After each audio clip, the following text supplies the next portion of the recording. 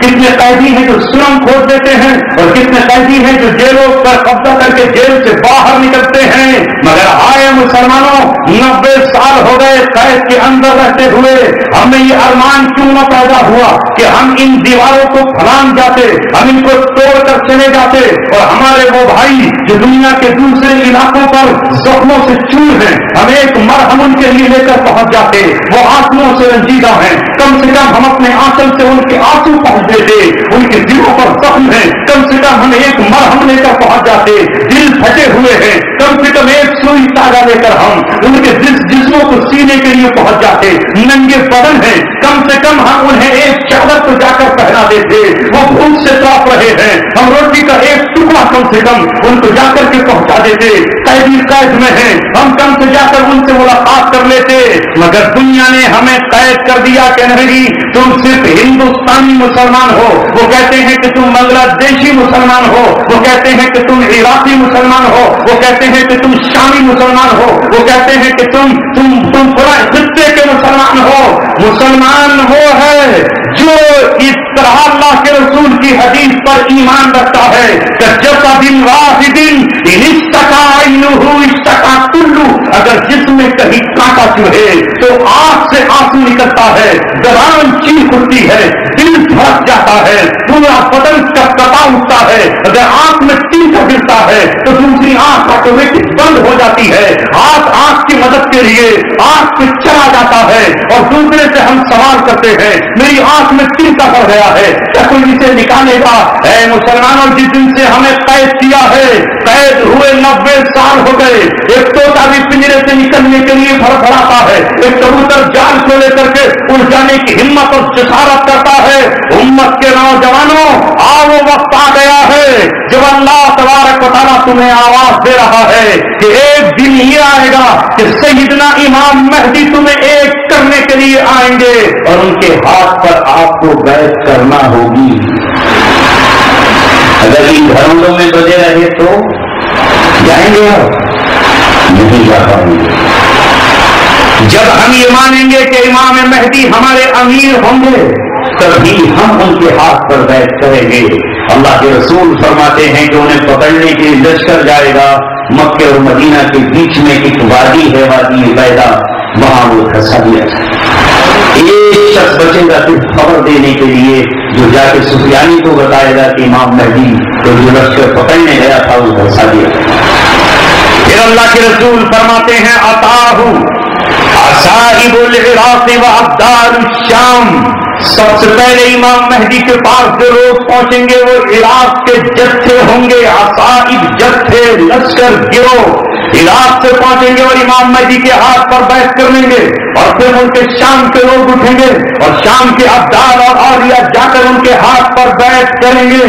کون سی بیعت ہوگی؟ وہ بیعت امارت کی بیعت ہوگی، وہ بیعت خلافت کی بیعت ہوگی، اور حضرت امام مہدی کی خلافت کے بیعت کے بعد یہ لشکر رومیوں سے مقابلے پر نکلے گا، یہاں تک کہ یہ ترکی کو فتح کرتا ہوا، ترکی کو جب فتح کر لے گا اور مال غنیمت یہ اپنے ہاتھوں میں تقسیم کر رہا ہوگا، دیر پر اپنی تلواریں ٹانگ کر جب یہ بیٹھے ہوں گے تو ایک آواز آئے گی کہ دجال آ گیا، یہ وہاں سے بھاگیں گے، یہ خبر تو جھوٹی ہوگی کہ ملک شام پہنچیں گے تو دجال آ چکا۔ میرے دوستوں، اس کی آمد کوئی بہت زیادہ دور نہیں ہے۔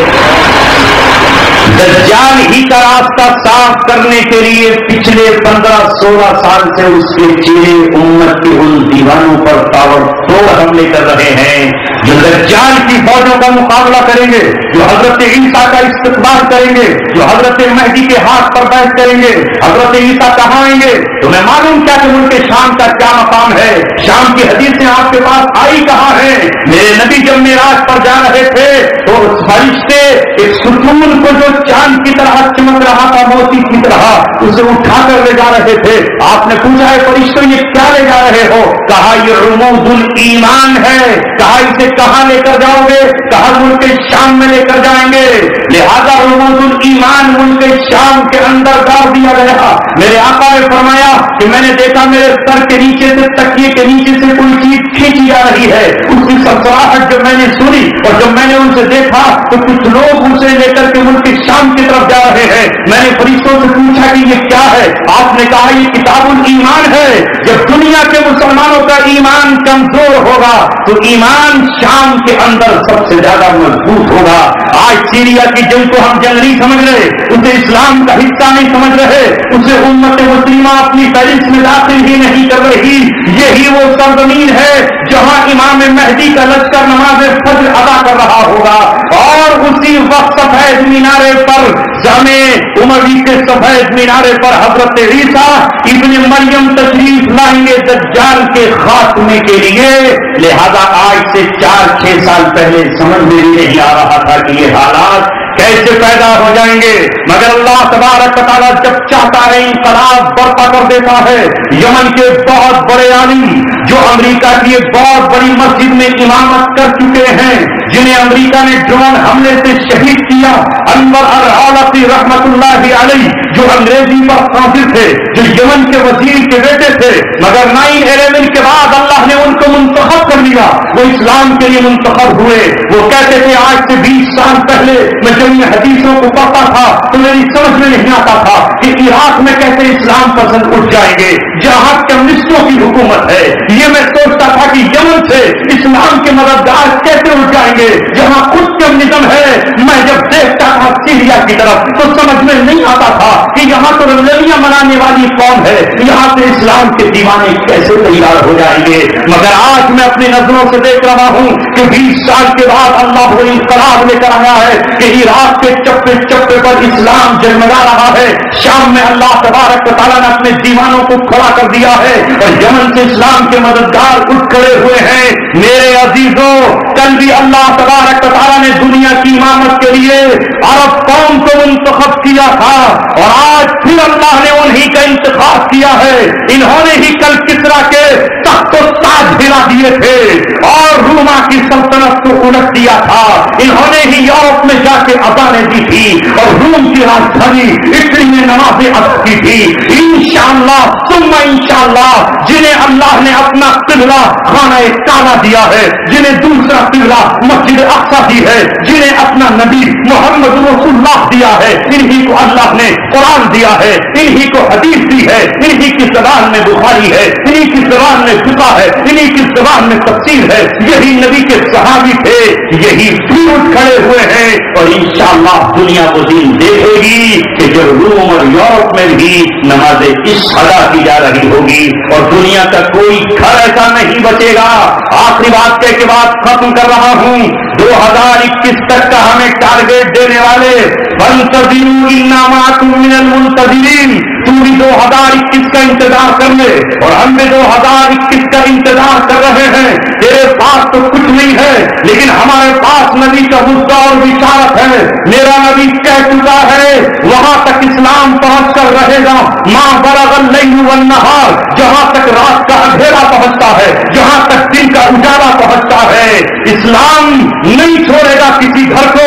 لا بیت مطر ولا وبر, نہ کچا مکان بچے گا, نہ پکا کوئی مکان بچے گا, نہ بھوت کی جھوپڑی بچے گی, نہ کوئی شادی محل بچے گا, نہ روس کا کرملن بچے گا, نہ امریکہ کا وائٹ ہاؤس بچے گا, نہ ہندوستان کی پارلیمنٹ بچے گی. کوئی مقام نہیں بچے گا الا ادخلہ اللہ الاسلام, اللہ تبارک و تعالی اسلام کو داخل کرتے رہے گا.